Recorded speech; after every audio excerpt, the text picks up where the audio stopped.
Cette vidéo, je vais te montrer comment découvrir le phénomène de corrosion. On va aller au laboratoire faire rouiller quelques petits clous dans de l'eau de javel. On voit que certains sont entourés d'un métal et on va voir dans quel tube à essai il se produit une réaction.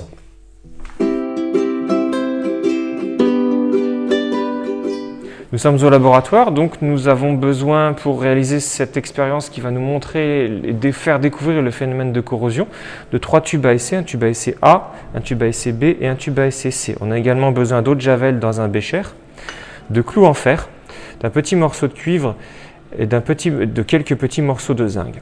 Alors dans le tube à essai A, je vais devoir introduire quelques centimètres millilitres d'eau de javel. Je vais ensuite introduire mon clou enroulé d'un morceau de cuivre. Dans le tube à essai B, j'introduis également quelques millilitres d'eau de javel et j'introduis également un clou. Alors un clou nu, sans rien. Dans le tube à essai C, également quelques millilitres d'eau de javel et un clou enroulé d'un petit morceau de zinc. On veille à ce que les clous soient entièrement recouverts d'eau de javel et je précise également que les clous ont été légèrement poncés pour enlever la couche de vernis. On attend 10 minutes et on va voir dans quel tube il se produit une réaction d'oxydation ou de corrosion. Alors au bout de 10 minutes, on observe dans le tube à essai A un fort dépôt de rouille. Dans le tube à essai B, on observe quelques points de rouille, on observe quand même que le clou a rouillé. Alors que dans le tube à essai C, on n'observe rien. Il n'y a aucune formation de rouille. Le fer n'est pas oxydé. Alors qu'est-ce qu'on peut voir et qu'est-ce qu'on peut en conclure? Que le métal cuivre qui entoure le fer est un métal qui est plus réducteur, donc qui favorise l'apparition de rouille. Le clou seul va rouiller, alors que dans le tube à essai C, le métal zinc qui est moins réducteur que le fer va avoir tendance à le protéger.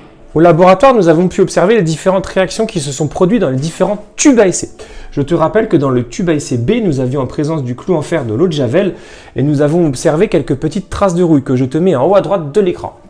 Alors que dans le tube à essai A, nous avions en présence le clou en fer toujours avec l'eau de javel qui lui était entouré d'un petit fil de cuivre. Et on voit dans ce cas présent, en haut à droite de l'écran, que ce petit clou en fer a davantage rouillé. Nous avions davantage de petites taches de rouille. Alors on va essayer d'expliquer cela chimiquement. Je t'ai mis en bas de l'écran la classification électrochimique des métaux et on va identifier quels métaux étaient en présence dans ce tube à essai A. Nous avions en présence du cuivre, le petit bout de cuivre qui entourait le clou en fer. Et on voit que la rouille, la réaction d'oxydation, la formation de la rouille était accentuée par le fait que le fer soit en présence d'un métal qui était moins réducteur que lui. Dans le tube à essai C, par contre, nous avions en présence le clou en fer avec le petit bout de métal zinc qui l'entourait. Toujours dans l'eau de javel, nous n'avons observé aucune réaction, comme je te mets en haut à droite de l'écran. Effectivement, le fer qui était en présence d'un métal qui était plus réducteur que lui, en l'occurrence le zinc, l'a protégé.